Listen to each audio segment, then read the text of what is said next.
Bonjour, je m'appelle Patricia Pietriga pour vous faire part de l'expérience que j'ai vécue à travers mon cabinet de gestion de patrimoine. C'est un cabinet que nous avions créé, mon mari et moi, en 1989. Mon mari était l'image du cabinet puisque c'était lui qui s'occupait de toute la partie commerciale. Moi, je gérais l'administratif et le personnel. Et donc, autant vous dire que je n'étais pas forcément mise en avant, bien que je connaissais tous les clients. Mon mari est tombé malade. Et à ce moment-là, effectivement, ça entraîne forcément des difficultés relationnelles avec les clients. Il a tenu bon pendant 4 ans. Et pendant 4 ans, les clients nous ont suivis parce qu'il était là. Donc en 2011, mon mari décède. Donc je me retrouve seule à la tête du cabinet avec des collaborateurs, avec aussi une société à gérer, avec une douleur et une famille à gérer.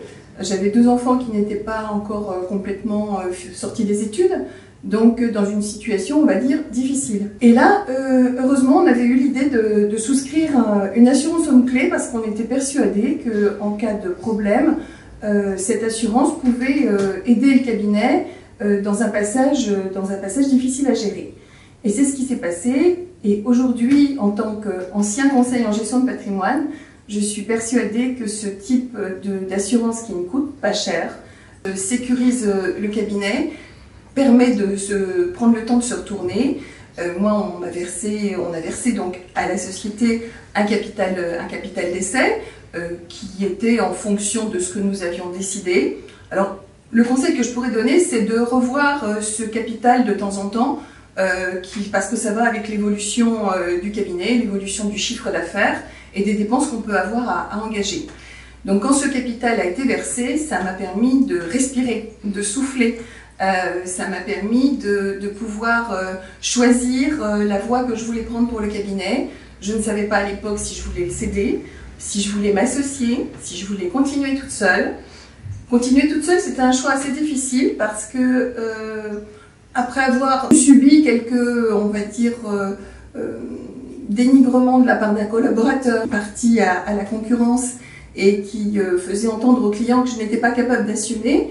Et comme je l'ai dit tout à l'heure, comme c'était mon mari qui était l'image commerciale du cabinet, effectivement ça me posait un problème de continuer seule.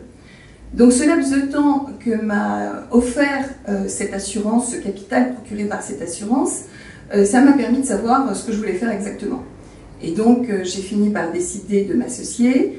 Et le temps de prendre un associé, de le choisir, de savoir s'il nous correspond, ça prend effectivement du temps. Et donc cette assurance m'a offert du temps. Donc ça c'est une première chose.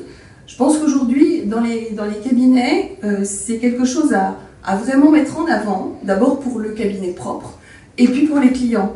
Parce que aujourd'hui, on peut être attaqué en défaut de conseil si on ne développe pas cet aspect prévoyance pour l'entreprise.